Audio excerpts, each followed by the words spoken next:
I've seen too many clever people fail for one simple reason. They all had the wrong destination in mind. The young people always think the end goal of money is freedom. That's the most common and the most foolish lie I've ever heard. They conjure up an image, a remote island, sunshine, beaches, never having to look at a boss's face again, never worrying about another bill. They call this picture financial freedom, and for this vague phantom destination, they live their lives like a movie on fast forward, rushing, panicking, sometimes even unscrupulously. They think they're running a 100-meter dash, but life is a marathon, and the only judge is yourself. A runner who only stares at the finish line never sees the scenery along the way. All he feels is exhaustion, anxiety, and envy for the guy ahead of him. His life becomes nothing but a chase. Mark my words, those who chase a finish line are always out of breath, halfway there. They pursue get-rich-quick schemes, fall for fancy investment fads, chasing this concept today and that hot topic tomorrow. Their mindset isn't one of sowing seeds. It's one of robbing a bank. They aren't farmers. They're gamblers. The gambler, even if he wins 100 times, only needs to lose once to be wiped out completely. It's a matter of skill. It's a matter of human nature. The greed and fear baked into your DNA will land their heaviest blow just when you're most pleased with yourself. I've seen this story play out too many times. A young man with a bit of cleverness makes some money when the market is good and starts to think he's a god. He starts using leverage, listening to so-called inside tips, convinced he's found a shortcut to freedom. And the result? One minor market correction is all it takes to send him back to square one, or worse, deep in debt. He didn't lose to the market. He lost to his own delusion about the destination. The truth is, there is no finish line where you can just lie down and be done. And if you really think there is, I have an even harsher reality to share with you. The greatest tragedy isn't failing to get what you want. It's getting it, and then asking, now what? I've known friends who sold their companies in their 40s, cashed out with more money than they could spend in a lifetime, and set off to travel the world. The first year was exciting. The second year was a bit dull. By the third year, panic set in.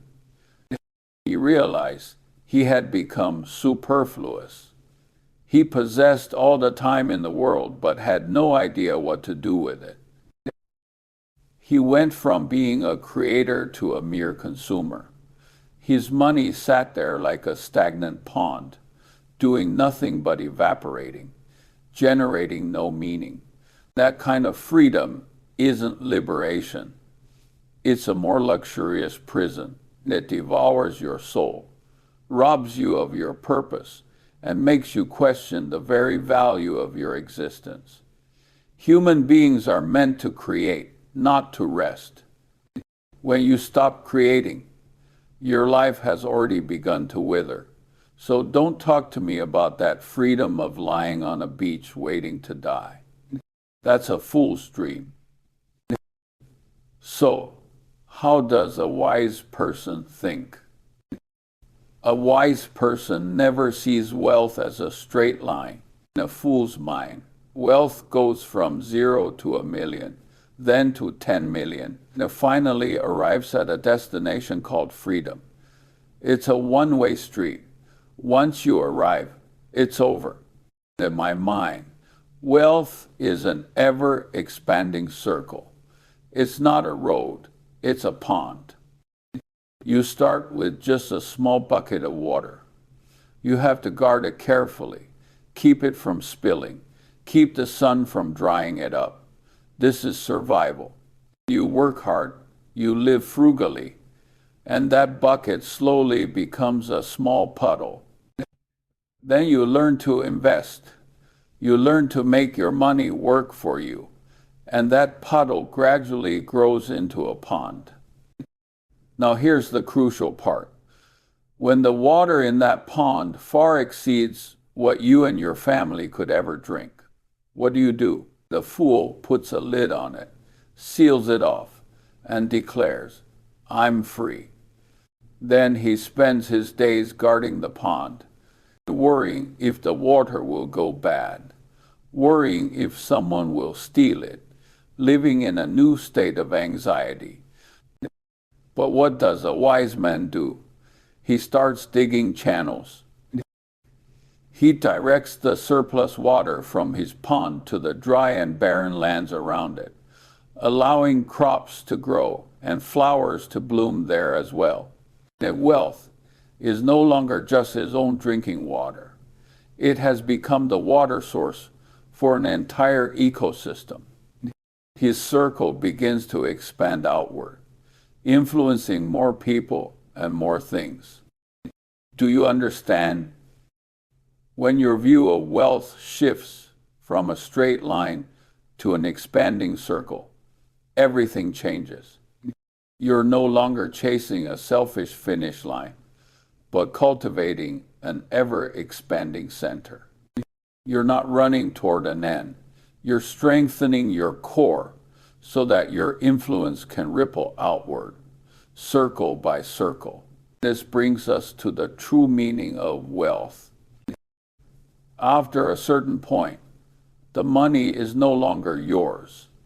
It's society's, temporarily entrusted to your care. That number is different for everyone, but you'll know it when you feel it. When you no longer need to check the price tag before you buy something. When your assets are growing far faster than you could ever spend them. You must understand that your role has changed. You are no longer an earner working for yourself.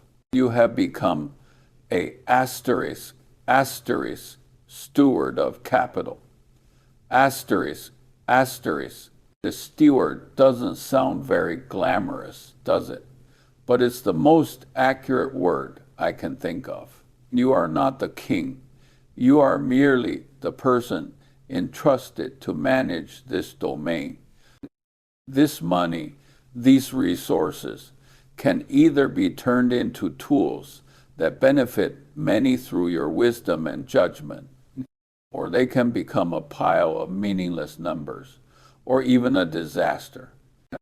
At this point, what you gain is not freedom, but asterisk responsibility. Asterisk, and it is a responsibility far heavier than the act of earning the money itself. Freedom is about shedding a burden.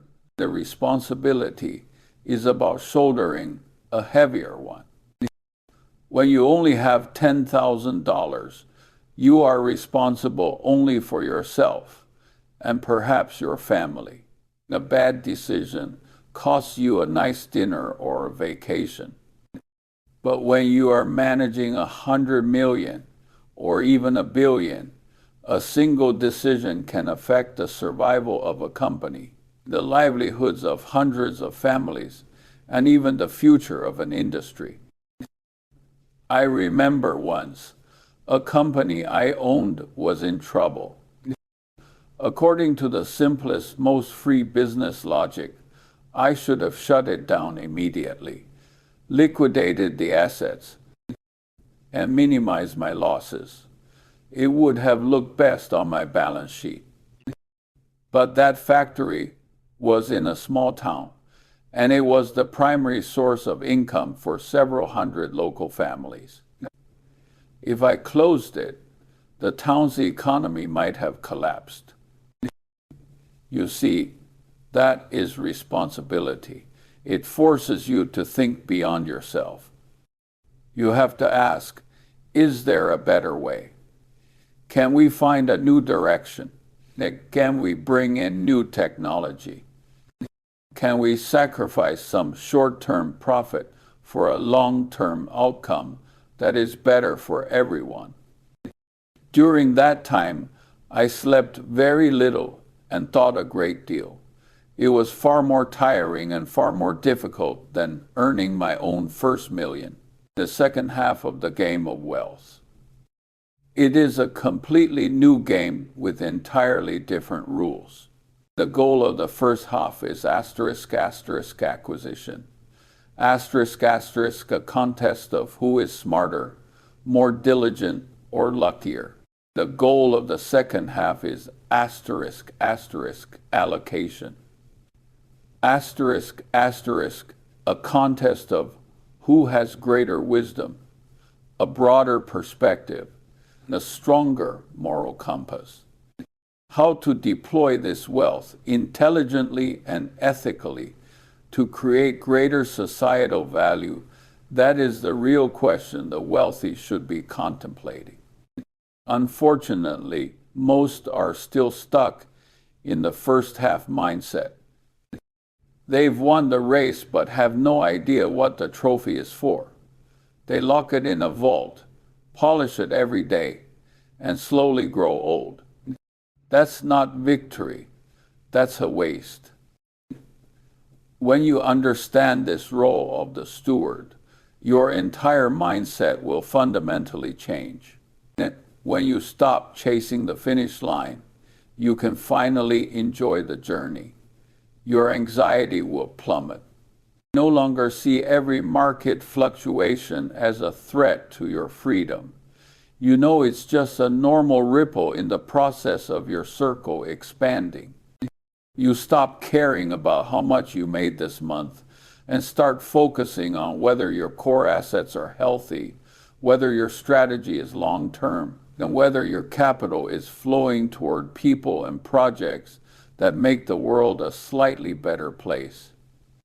Your perspective will be completely different. You'll stop staring at your own wallet. You'll start paying attention to the macroeconomy, to technological progress, to societal shifts. Because all of these things are relevant to being a good steward. When you invest in a company, you'll look beyond its financial returns. You'll study its corporate culture, whether its products are good for society, and whether its leaders have integrity.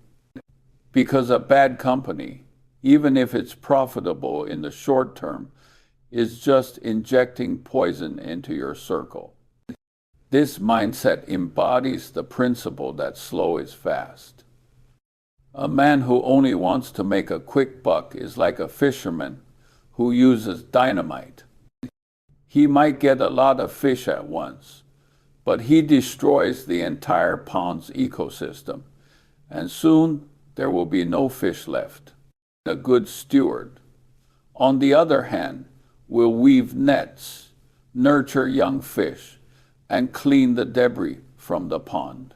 It all looks slow, but in 10 or 20 years, he will have a sustainable source that provides for him indefinitely. Time is my best friend and the enemy of every short-sighted person. The principle of compounding doesn't just apply to money. It applies to wisdom and reputation as well. Every time you make a correct, far-sighted, and responsible decision, your wisdom and reputation compound. Eventually, you will find that people entrust their capital to you, not because you're a genius at making money, but because they believe you are a good steward. They trust that you will use those resources in a way that is beneficial for everyone. This is why psychology is more important than methodology. The market has never been short of ways to make money. What it's short of is the temperament to master those methods. Your own mind is your most valuable asset and potentially your greatest enemy. If you can't control your own greed and fear, the best tools in the world are useless. It's like giving a scalpel to a 3-year-old. He's not going to become a surgeon. He's just going to hurt himself. So don't ask me what the next hot stock is. I don't know, and I don't care. I care more about whether you understand the nature of the game. Are you chasing an illusory finish line, or are you building a solid core? Are you trying to grab for yourself, or are you managing for society?